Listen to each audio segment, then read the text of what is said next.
ডাঙৰ এটা ভুল কৰি আছিলোঁ চাওকচোন বাৰু। আজি 10 বছৰ দিনে এজন হত্যাকাৰী হাতত এজন আলফা হাতত অসমখন গতাই থৈছিলোঁ। চাওক, মই ভিডিঅ'টো লগাই দিছোঁ, চাই লওক ভালকৈ। এনেকুৱা ভুল দ্বিতীয়বাৰ কিন্তু নকৰোঁ। বিশ্ব শৰ্মাৰ পৰিয়ালটো অসমৰ স্থানীয় নাছিল। তেওঁৰ পূৰ্বপুৰুষসকলে শতিকা আগতে উত্তৰ প্ৰদেশৰ কন্নৌজ জিলাৰ পৰা অসমলৈ প্ৰব্ৰজন কৰিছিল। হিমন্ত বিশ্ব শৰ্মা অসমৰ আলফা সংগঠনৰ সৈতে কাম কৰিছিল। আলফাৰ ফুল ফৰ্ম হৈছে United liberation front of Assam, যিয়ে অসমখনক অন্য এখন দেশ বনোৱাৰ বাবে দাবী কৰিছিল। আৰু 1990 চনত ভাৰত চৰকাৰে আলফা সংগঠনক বেন কৰে। 1991 চনত 12 জানুৱাৰী তাৰিখে গুৱাহাটী পাণবজাৰ পুলিচ ষ্টেচনত টাটা কেছত আবদ্ধ হয় ডক্টৰ হিমন্ত বিশ্ব শৰ্মাই। কেৱল এইটোৱে নহয়, হিমন্ত বিশ্ব শৰ্মা পঢ়ি থকা কলেজত যেতিয়া পুলিচে তদন্ত কৰিব যায়, তেতিয়া এটা ৰিভলভাৰ আৰু 25টা কাৰ্তুজ পুলিচে উদ্ধাৰ কৰে। হিমন্ত বিশ্ব শৰ্মা হোষ্টেলৰ কিচেন ৰুমৰ পিছফালে লুকাই ৰাখিছিল। হিমন্ত বিশ্ব শৰ্মাই আলফাৰ নাম লৈ ভয় মাৰপিট কৰি অসমৰ কিছু বিজনেছমেন আৰু চৰকাৰী অফিচাৰসকলৰ পৰা 90 লাখতকৈ অধিক টকা লোৱাৰ বাবে 15 দিন জেলত থাকিব লগা হৈছিল। আকৌ 1991 চনৰ ফেব্ৰুৱাৰী মাহত এটা মাৰ্ডাৰ কেছত আবদ্ধ হয় হিমন্ত বিশ্ব শৰ্মাই। পপুলাৰ কংগ্ৰেছ নেতা মানবেন্দ্ৰ শৰ্মাক দিন দুপৰতে হত্যা কৰা হৈছিল। 2016 চনত আলফা সংগঠনৰ দাবী কৰিছিল যে আলফাৰ মেম্বাৰসকলৰ নাম ব্যৱহাৰ কৰি পলিটিকেল মাৰ্ডাৰ কৰিছিল। যিসকলক মাৰ্ডাৰ কৰা হৈছিল তাৰে মাজত এজন আছিল মানবেন্দ্ৰ শৰ্মা। এতিয়া আপোনালোকে চিন্তা কৰক হিমন্ত বিশ্ব শৰ্মা কিমান ফেৰছ মানুহ। সোনিয়া গান্ধীয়ে বিচাৰিছিল তৰুণ গগৈক আঁতৰাই মুখ্যমন্ত্ৰী বনাব লাগে হিমন্ত বিশ্ব শৰ্মাক, কিন্তু ৰাহুল গান্ধীয়ে কৈছিল মুখ্যমন্ত্ৰী কোনোবা ডিচাইড মই কৰিম। তেতিয়াৰে পৰা কংগ্ৰেছৰ শত্ৰু হিমন্ত বিশ্ব শৰ্মা। বিজেপিত যোগদান কৰাৰ আগতে PM মোদীৰ বিৰোধিতা কৰিছিল। নৰেন্দ্ৰ মোদীক টাৰ্গেট কৰি হিমন্ত বিশ্ব শৰ্মাই কৈছিল গুজৰাটৰ পানী পাইপেৰে মুছলমানৰ তেজ চলে। এনেকুৱা হিমন্ত বিশ্ব শৰ্মা আছুৰ পৰা পলিটিকেল কেৰিয়াৰ আৰম্ভ কৰিছিল আৰু কংগ্ৰেছৰ খুব বিৰোধ কৰিছিল। যেতিয়া টাটা আৰু মাৰ্ডাৰ কেছত ধৰাত পৰিছে তেতিয়া কংগ্ৰেছত আহি যোগদান কৰে। আকৌ যেতিয়া শাৰদা চিট ফাণ্ড স্কিমত ধৰাত পৰে তেতিয়া পাল্টি মাৰি বিজেপিত যোগদান কৰিছে। না, আমি আগৰ পৰা কৈ আছোঁ যে জুবিনক এই ৰাজনীতিৰ মাজলৈ টানি আনিব নালাগে। ৰাজনীতি আজি আছে কাইলৈ ইলেকশ্যনৰ বতৰ, ইলেকশ্যনৰ বিশেষকৈ ৰাজনীতিৰ কথাটো বেলেগ, কিন্তু ইলেকশ্যন পাৰ্পাছত জুবিনৰ নামটো ইউজ কৰিব নালাগে। আমি এইটো কথা মই আগতেও কৈছোঁ, আজিও কওঁ, আগলৈকো ক'ম। নমস্কাৰ সকলোকে। কোন হয় কি হয় সেইবিলাক একো নাজানো, কিন্তু তেওঁ আজি এটা নিউজ দেখিলোঁ, দেখাৰ পিছত আৰু ৰৈ থাকিব নোৱাৰিলোঁ। পিছত চালি জাৰি চাই গম পালোঁ এইজন বোলে জুবিন গাৰ্গৰ হেনো খুৰাক। আৰু এইজন দেখাততো আপোনালোকে দেখিছে বয়সস্থ এজন মানুহ, আৰু একদম যি একে গপচত মাত একদম ঘেৰ ঘেৰ ঘেৰ ঘেৰ কৰি পেলাই মাত মাতিছে। আৰু তেওঁ কৈছে যে জুবিনৰ লগত ৰাজনীতি কৰিব নালাগে, জুবিনে ৰাজনীতি বেয়া পায়। তেওঁ এতিয়াহে গম পাইছে নেকি? এতিয়া ইলেকশ্যন আহি পোৱাৰ সময়তহে তেওঁ গম পাইছে যে জুবিনে ৰাজনীতি বেয়া পায়। অতদিনে মানে কোটি কোটি জনতাই কি হৰিনাম গাই আছিলে, জুবিন ৰাজনীতিৰ মানুহ নহয় নহয় বুলি হৰিনাম গাই আছিলে নেকি? আৰু এইজন মই চিনি নাপাওঁ ভালকৈ, আপোনালোকে ক'বচোন এই জুবিনক যে হত্যা কৰিছিলে নিজৰ খুৰাকৰ পুতেকে, এইটোৰ পুতেকেই নেকি বাৰু? এই বৃদ্ধজনৰ পুতেকেই নেকি? কিন্তু আচৰিত লাগিছে এইজনৰ কিছুমান কৰ্মকাণ্ড দেখি। এতিয়া বিশেষতে মই কিছু কথা উনুকিয়াই দিওঁ, তাৰ কাৰণে কোনোবাই বেয়া পালেও পাব পাৰে, তাত মোৰ কোনো ক'বলগীয়া নাই। ছমহীয়া হৈ গ'ল। ছমহীয়া হৈ যাওঁতে ঘৰত তেওঁলোকে ছমহীয়া পাতিলে, জুবিন সমাধি ক্ষেত্ৰত ছমহীয়া পাতিলে সকলো জুবিন অনুৰাগীসকলে, হয় নে নহয়? আৰু সেই সময়ত কি হৈছিলে, বহুত বৰষুণ আছিলে, আৰু সেই বৰষুণত বস্তুসমূহ মানে কি হৈছিলে, নষ্ট হৈছিলে। আৰু তাৰ পিছত কি হ'ল, গৰিমা গাৰ্গে পলিথিন কেইখনমান নি পেলাই আঁৰি দিছিলে। আৰু সেই দেখি পেলাই কি হৈছিলে, জুবিন অনুৰাগী লখিমপুৰৰ এজন যুৱকে গোটেই পেণ্ডেল লৈ আহিলে, আহি পেলাই পেণ্ডেল চেণ্ডেল পুৰা ঠিক ঠাক কৰিলে। কৰাৰ পিছত কি হ'ল, তাত গৈ উচ্ছেদ চলালে, উচ্ছেদ বুলিয়ে ক'ব লাগিব। তেওঁলোকৰ উদ্দেশ্য আছিল কি, যিমান দিন মানে যেতিয়ালৈকে কামটো হৈ নুঠে তেতিয়ালৈকে সেই বৰষুণৰ পৰা অলপ ৰক্ষা পাবলৈ তেওঁলোকে পেণ্ডেলটো ঠিক কৰিছিলে। আৰু তাতে যিহেতু পিছদিনাখন আছিলে ছমহীয়া, আৰু সেই ছমহীয়া অনুষ্ঠানটো পেণ্ডেলৰ তলতে পতা কথা আছিলে। কিন্তু এইজন যদি ইমান সচেতন যুৱক মানুহে হয়, যুৱক বুলি ক'বলৈ গৈছে একদম ভুল হৈ গৈছে দেই, সচেতন ব্যক্তিয়ে হয়, তেওঁ একদম জুবিন গাৰ্গৰ খুৰাকে হয়, কিয় তেওঁলোকৰ সোঁৱে বাৱে প্ৰাঞ্জল শইকীয়া থাকে নহয়, পাৰ্থ সাৰথী মহন্ত থাকে নহয়, তেওঁলোকে দুদিনমানৰ কাৰণে হ'লেও সেইটো বুজাই বঢ়াই ৰাখিব নোৱাৰিলে কিয়? সেইটো মোৰ প্ৰশ্ন, কিয় নোৱাৰিলে ৰাখিব? আৰু এতিয়া তেওঁ আহি পেলাই একদম গপচত ইংলিছে অসমীয়াই ইংলিছে মাৰি একে গপচত তেওঁ কথা ক'বলৈ আহিছে। আৰু এইবিলাক ক'ৰ পৰা আহি পাই নাজানো, জীয়াই থাকোঁতেতো নেদেখিলোঁ দেই, জীয়াই থাকোঁতে নেদেখিলোঁ। আৰু জুবিন গাৰ্গক তেওঁ এতিয়াহে মানে গম পাইছে যে জুবিন কেনেকুৱা আছিলে, জীয়াই থাকোঁতে নাপালে। কাৰণটো কি, আমিতো এদিনো নেদেখিলোঁ যে জুবিন জুবিন গাৰ্গে এজনী খুৰাক বুলি কৈ থোৱা বা তাতেই গান গাবলৈ যোৱা এইবিলাকতো আমি নেদেখিলোঁ। পিছত নিজে নিজে আহি পেলাই মানে ভেনা মাখি নিচিনা পৰি পেলাই চিনাকি দিবলৈ আহিছে। আৰু তেনেকুৱা বহুত আছে, মানুহ সময়ত চিনি নাপায়, পিছত আহি পেলাই কিন্তু পৰিচয় দিয়ে, মই আমুক মই তামুক। তাৰ মানে কি এই হত্যাকাৰীজনৰ এইজন বাপেক নেকি নাজানো, মই আপোনালোকে কৈ দিব হয় নে নহয় নাজানো। কিন্তু মই এই বৃদ্ধজনৰ কিছুমান কথা একেবাৰে সমূলি মানে মই হেৰি কৰিব পৰা নাই, হজম কৰিব পৰা নাই।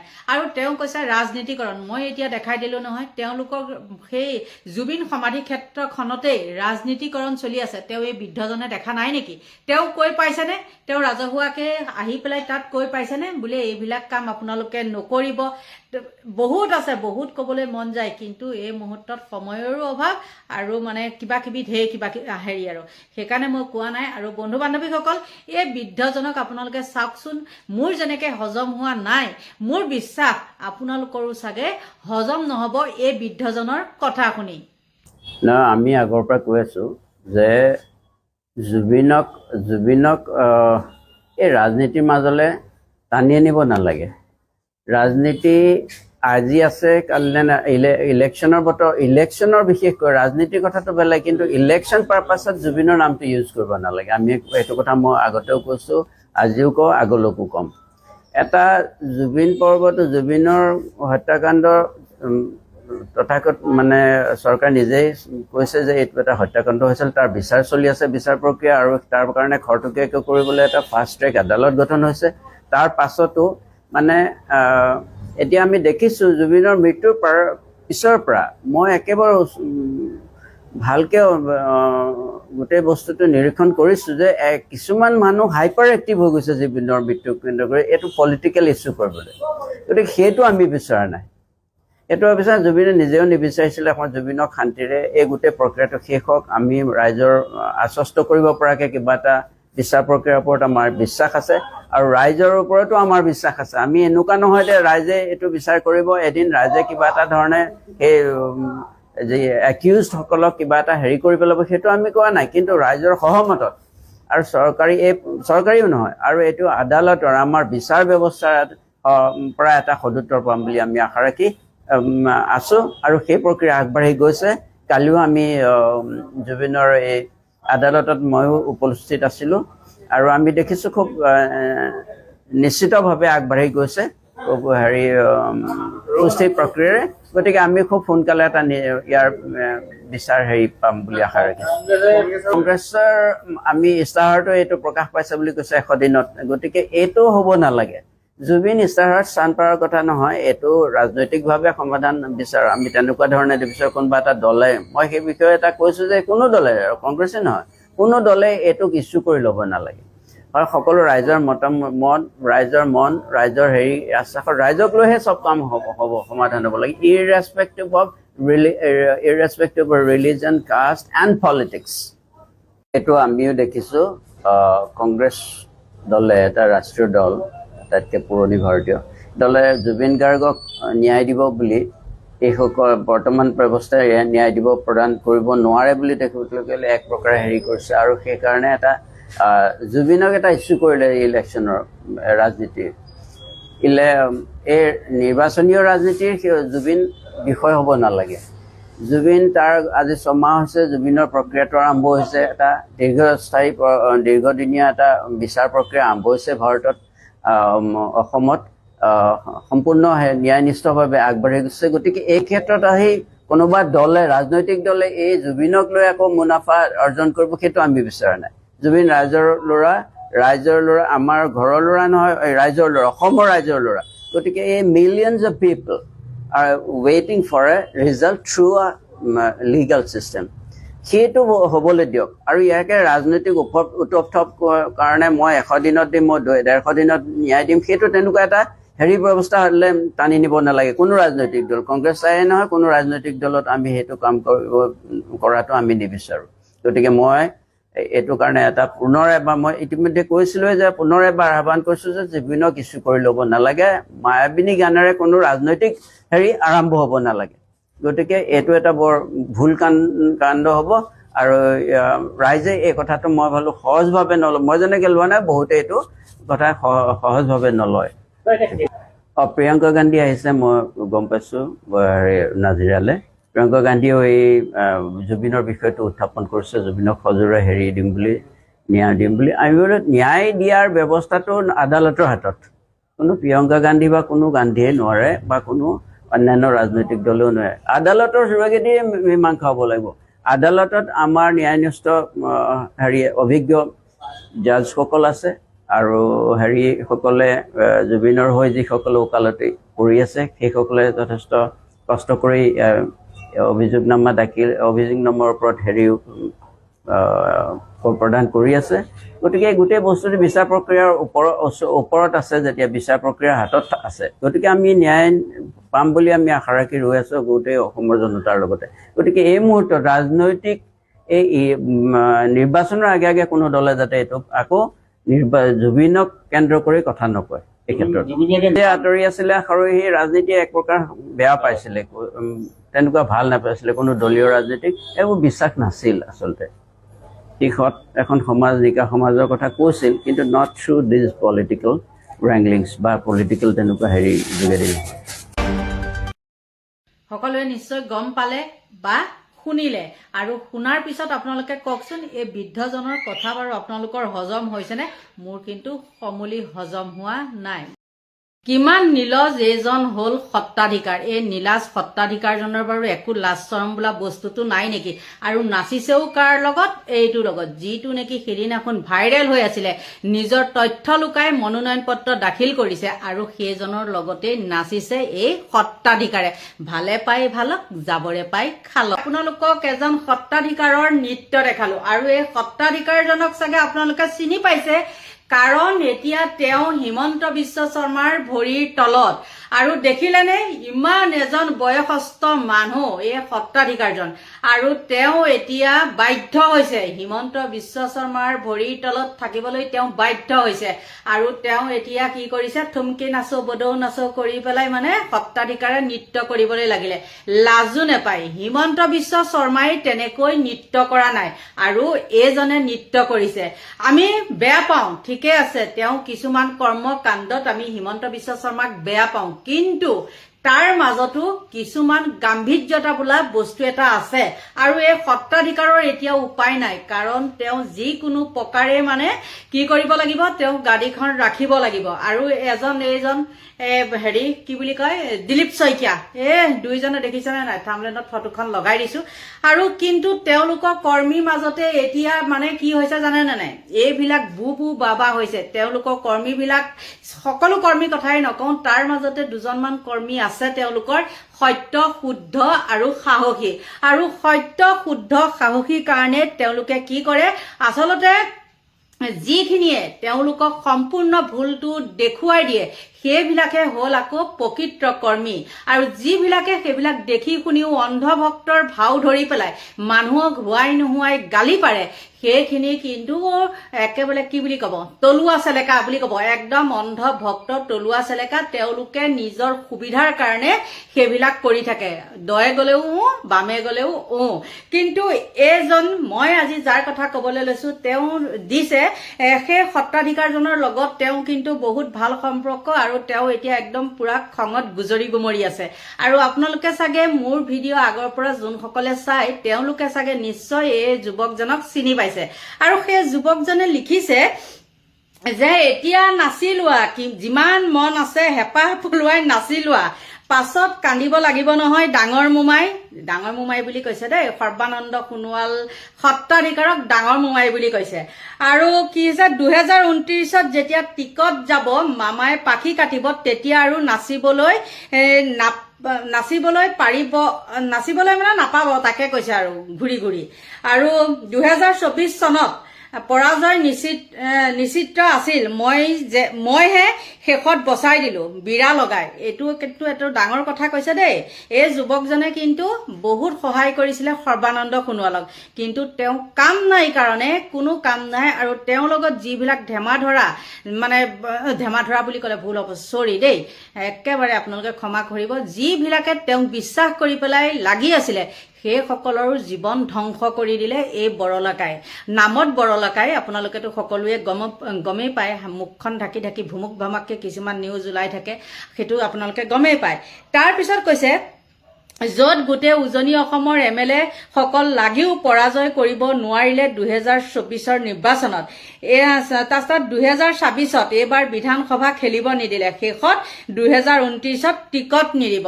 খেলিব ঠিক আছে, হিমন্ত বিশ্ব শৰ্মাক সেইটো কাৰণে চেলুট জনাইছো, কাৰণ এইটোক মানুহে বিশ্বাস কৰি পেলাই কি কৰিছিলে, বিজেপিৰ কৰিছিলে, মানে চৰকাৰ আনিছিলে, আৰু ইয়ে কি কৰিলে, গাদ্দাৰ কৰিলে, এজন গাদ্দাৰ।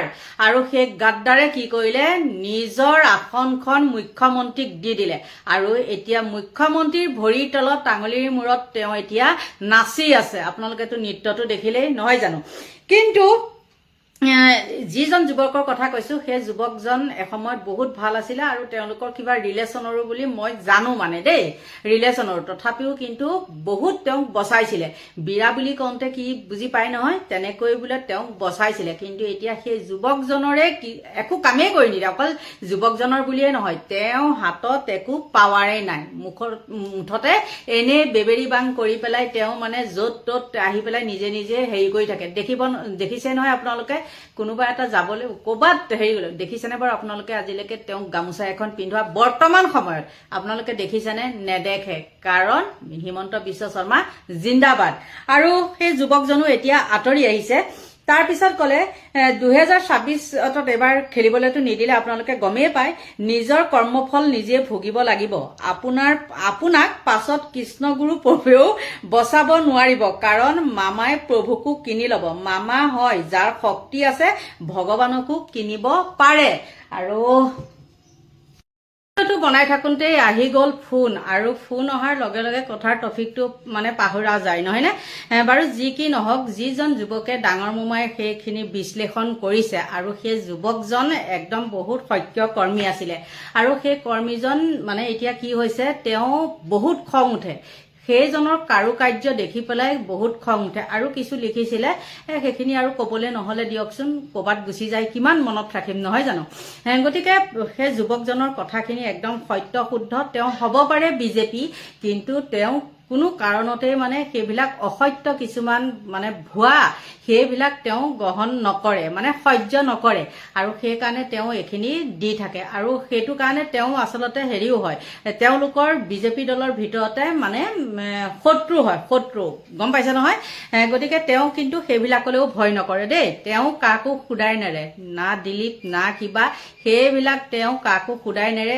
XYZ একদম সকলোকে একফালৰ পৰা ধুই পেলাই। সেইটো কাৰণেহে ময়ো তেওঁক মানে পচন্দ কৰোঁ, কিয় তেওঁ সত্য শুদ্ধ কথাখিনি কয় কাৰণে ময়ো তেওঁক বহুত ভাল পাওঁ, সেইবিলাকেই। গতিকে বন্ধু বান্ধৱীসকল, হিমন্ত বিশ্ব শৰ্মাই যেতিয়া নেকি মুখ্যমন্ত্ৰীৰ পৰা মানে আগৰ সেই সৰ্বানন্দ সোণোৱাল, আমাৰ পাহাৰ ভৈয়াম পৰ্বত এইবিলাক একেকাৰ এখন বৰাক ব্ৰহ্মপুত্ৰ কৈ থাকে যে, তেওঁ সেই ডাইলগটোৱে শেষ কৰি দিলে। আৰু তেতিয়া হিমন্ত বিশ্ব শৰ্মাই গম পালে যে এইজনৰ দ্বাৰাই কাম নহ'ব, এইজনক কেনেকৈ হটাব পাৰি সেইটো তেওঁ মনত পুহি ল'লে, আৰু তেওঁ নিজৰ সপোন পূৰণ কৰিলে। গতিকে এটা চাইডৰ পৰা চাবলৈ গ'লে হিমন্ত বিশ্ব শৰ্মাক দিব লাগিব ধন্যবাদ। ৰাজনীতিত এনেকুৱা মানুহৰ মানে কি আছে বুলি ক'ম, মানে প্ৰয়োজন কিছু কিছু ক্ষেত্ৰত আছে, যেনে ৰাস্তা ঘাট। এতিয়া টোল গেটৰ টেক্স বাঢ়িছে, গম পাইছো, টোল গেটৰ টেক্স বাঢ়িছে, কেইটা সংগঠনে মাত মাতিলে আপোনালোকে কওকচোন? আজিৰ পৰা মই যেতিয়া ভিডিঅ'টো বনাইছো, সেই মুহূৰ্তত দেখিছো আজিৰ পৰা টোল টেক্স বাঢ়িলে, হয় নে নহয়? কিন্তু কেইটা সংগঠনে মাত মাতিলে, যিকেইটা সংগঠনে মাত মাতিলে সেইকেইটাও আকৌ মুখ্যমন্ত্ৰীৰ জেপত সোমাই পেলাই মাত নাইকিয়া হৈ থাকিলে, সেইটোতো ক'বই লাগিব, হয় না নহয়? কিন্তু ৰাস্তা ঘাট একদম এতিয়া ফিনফিনীয়া। তাৰ মাজতো কিছুমান ক'বাত আছে নথকা নহয়, মানে বেয়া হোৱা, কিন্তু এতিয়া ৰাস্তা ঘাট ফিনফিনীয়া। আগতে যি নেকি ইয়াৰ পৰা নগাঁৱলৈ যাবলৈ হ'লে, গুৱাহাটীৰ পৰা নগাঁৱলৈ যাবলৈ হ'লে, কোনোবা যেতিয়া মানুহ মৰে আগৰ পৰিয়ালৰ, তেতিয়া মানে মানুহলৈ ৰখি থাকিলে 3 ঘণ্টা 3.5 ঘণ্টা লাগে, গম পাইছে? কিন্তু এতিয়া 1 ঘণ্টা 1.5 ঘণ্টাত আপোনালোক পাই যায়। কিমান সুন্দৰ ৰাস্তা, সেইটো কিন্তু সঁচাটো ক'বই লাগিব। আৰু তাৰ নামত যে কিমান কমিশ্যনৰ অংক আছে সেইটোও আকৌ ক'ব লাগিব। ভাল গুণ যিমান আছে বেয়া গুণো সিমানেই আছে, হয়নে নহয়? গতিকে বন্ধু বান্ধৱীসকল, সত্ৰাধিকাৰৰ একো কাম নাই। আৰু পিছলে আকৌ কেতিয়া হ'ব? ইলেকশ্যন 28 নেকি, নহয় জানো? এই যুৱকজনে কোৱা মতে 28 হ'ব হ'বলা, 26, 27 তেতিয়া 28, 29 মানে হৈ যাব। কিন্তু তেতিয়ালৈ মানে একে সৰ্বশান্ত হৈ যাবগে। গতিকে তেওঁ কি কৰিব? কৃষ্ণগুৰু আশ্ৰমতে তেওঁ স্থিতাপি ল'ব লাগিব। नारे तकबीर। आपको ये बताने आया हूं कि अगर आप अपना वोट कांग्रेस को देंगे, वो वोट कांग्रेस के लिए नहीं होगा, वो वोट हेमंत बिस्व शर्मा के जुल्म करने के लिए होगा। अगर आप वोट कांग्रेस को देंगे तो जिस तरीके से हमको पिछले चंद सालों में 50,000 मुस्लिम अक़लियत को उनकी जमीनों से, उनके घरों से निकाल दिया गया, वो वोट हेमंत बिस्व शर्मा के खाते में जाएगा। कांग्रेस को वोट देने का मतलब हेमंत बिस्व शर्मा को कामयाब करना है। मैं आपको बताने आया हूं कि आप अपना एक एक वोट ताला चाबी को दीजिए और AIDF के उम्मीदवारों को कामयाब और कामरान करिए। मेरे अजीज दोस्तों और बुजुर्गों, यहां पर जो कांग्रेस के कैंडिडेट हैं, अगर आप उनको वोट दें या ना दें, वो चुनाव के बाद हेमंत बिस्व शर्मा के जाकर उसके साथ बैठकर चाय पीने वाले हैं। आप अपनी जमात को, AIDF को कामयाब करिए। मैं आपसे अपील करने आया हूं कि आपको डरने और घबराने की जरूरत नहीं है। हेमंत बिस्व शर्मा बहुत सी बातें कहती हैं कि मैं कमर तोड़ दूंगा, मैं इनके हाथ तोड़ दिया, मैं इनको डरा के भगा दूंगा, मैं इनको यह कर दूंगा। सुनो हेमंत बिस्व शर्मा साहब, आप आसाम के मुख्यमंत्री हैं। आप बाबा साहिब अंबेडकर के संविधान पर आपने हल्फ लेकर आपको काम करना चाहिए, मगर आप नफरत करते हैं मुसलमानों से, और आपकी नफरत आपकी कॉन्स्टिट्यूशनल ड्यूटी के मगायर है, उसका अपोजिट है। आप कुछ भी कर लो हेमंत बिस्व शर्मा साहब, आप हमारे हाथ तोड़ना चाह रहे, कहां तोड़ना चाह रहे बोलो, मैं आके अपने आप को पेश करने को तैयार हूं। तुम गरीब आसाम के मुसलमानों को गोली चलाने का वीडियो बनाते हो। हेमंत बिस्व शर्मा, तुम आसाम के मुसलमानों को गोली मारने से पहले असदुद्दीन ओवैसी के सीने पर गोली मार दो, मैं मरने को तैयार हूं। अरे तुम क्या जुल्म करोगे, तुम कितना जुल्म करोगे? याद रखो, जुल्म करने से जुल्म मिट जाता है। तारीख बताती है कि फिरौन का भी जुल्म हुआ और फिरौन खत्म हो गया, अल्लाह ने मूसा को कामयाब किया। तारीख बताती है कि नमरूद ने आग लगाई, मगर उस आग में अल्लाह ने इब्राहिम को बचाया, और नमरूद एक लंगड़े मच्छर से उसका खात्मा अल्लाह ने कर दिया। सुन लो जुल्म करने वालों, हम जब तक जिंदा रहेंगे ला इलाहा इल्लल्लाह कहते रहेंगे, हम अपनी मस्जिदों को आबाद करके रहेंगे। अरे तुम्हारा जुल्म खत्म हो जाएगा। हेमंत बिस्व शर्मा, तुम भी इस दुनिया से जाओगे, मैं भी जाऊंगा, सब जाएंगे। जुल्म नहीं रहता, जुल्म मिटेगा। और आपसे अपील कर रहा हूं कि AIDF को कामयाब करिए, ये आपकी आवाज है। आज पार्लियामेंट में बदरुद्दीन अजमल साहब मेरे साथ नहीं है। पार्लियामेंट में वक्फ का काला कानून मोदी की सरकार ने बना दिया। हमारी वक्फ की मस्जिदों को, दरगाहों को, खानकाहों को छीनने की कोशिशें की जा रही है। मैं आपको कैसे बताऊं, उस वक्त पार्लियामेंट में जब वक्फ का कानून बनाया जा रहा था तो मेरी आंखें तरस रही थीं कि काश मेरे साथ बदरुद्दीन भाई होते, अख्तरुल ईमान होते, इम्तियाज जलील होते, हम उस काले कानून को रोक देते। बताओ आज आप क्या हो रहा है? कांग्रेस पार्टी, आप बताइए, कांग्रेस पार्टी बोलती है कि AIDF से बीजेपी को फायदा होता है। सुनो कांग्रेस के दीवानों, तुम्हारे सर में दिमाग नहीं है। 2006 में अजमल साहब ने इलेक्शन लड़ा, जब कांग्रेस कैसे जीती। 2011 में कांग्रेस के खिलाफ अजमल साहब इलेक्शन लड़ा, कांग्रेस जीती। 2016 में हेमंत बिस्व शर्मा कांग्रेस से बीजेपी में चला गया, बीजेपी की सरकार आई। तुम्हारे 50 MLA हेमंत बिस्व शर्मा के साथ चले गए। 2021 में तुम इतनी बेशर्मी से बात करते हो कांग्रेस वालों, तुमने बदरुद्दीन अजमल साहब का गिरेबान, उनका हाथ थामा, और फिर आज तुम कहते हो कि AIUDF से बीजेपी को फायदा होगा। बीजेपी को, हेमंतों को फायदा पहुंचाने वाले का नाम कांग्रेस पार्टी है, बदरुद्दीन अजमल नहीं है।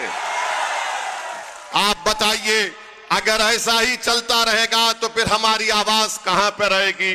मैं हैदराबाद से चलकर सिर्फ इसी मकसद के लिए आया हूं ताकि आप अपना एक एक वोट का सही इस्तेमाल ताले चाबी पर करें, अपने आप को कामयाब करिए।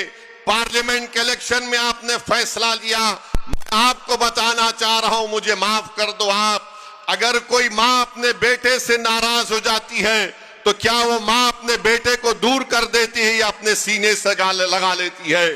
अगर कोई बाप अपने बेटे से नाराज हो जाता है तो क्या वो बाप 2 दिन के बाद अपने बेटे को बुलाकर कान पकड़कर अपने सीने से नहीं लगाता?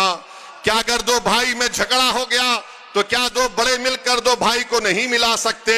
मेरे भाई, आप यकीनन वोट डालिए, आपका इख्तियार है, मगर याद रखिए पूरा भारत आपकी तरफ देख रहा है। हैदराबाद का मुसलमान, महाराष्ट्र, गुजरात, मध्य प्रदेश के आपकी मां और बहनें देख रही हैं कि क्या आसाम के मुस्लिम अकलियत अपनी पार्टी को कामयाब करेगा, अपनी आवाज को मजबूत करेगा, या फिर अपने वोट से उस पार्टी को खत्म कर देगा? आप याद रखिए, आप अपने वोट से अपनी आवाज को, अपनी ताकत को जिंदा रख सकते हैं। ये इलेक्शन बदरुद्दीन अजमल का नहीं है, ये इलेक्शन हमारे बच्चों के मुस्तकबिल का है। आप अपना वोट जब डालने जाएंगे, जब वोट डालने जाएंगे, बता दो दुनिया को, जिन्होंने हमारे घरों को उजाड़ा, हम वोट के जरिए ताला चाबी पर वोट डालेंगे। और आखिर में, क्योंकि हमको और 5-4 जगह पे जाना है, मैं आपसे अपील कर रहा हूं कि आप 9 तारीख के दिन ताला चाबी को डालेंगे।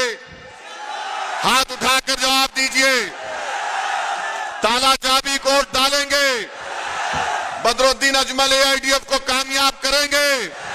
तो लगाओ मेरे साथ नारा, नारे तकबीर। কিছুমান ফকতীয়া পলিটিচিয়ানসকলক ক'বলৈ আহিলোঁ, ভিডিঅ'টো যিমান পাৰে শ্বেয়াৰ কৰক, যিমান পাৰে শ্বেয়াৰ কৰক। ৰাইজ, আপোনালোকে কওক মই ভুল কৈছোঁ নেকি? এই পলিটিচিয়ানসকলে বাৰে বাৰে কি কাৰণে জুবিনদাৰ নামটো টানি আনিছে ইলেকশ্যনৰ সময়ত, মই সেইটো বুজি পোৱা নাই। আৰে জুবিনদাৰ নামটো আপোনালোকে এৰি দিয়ক, জুবিনদাক জুবিনদা হৈ থাকিবলৈ দিয়ক। জুবিনদাৰ কোনো ধৰ্ম নাই, জুবিনদাৰ কোনো কাৰো কাৰণে জাতিৰ কাৰণে ভেদাভেদ নাই।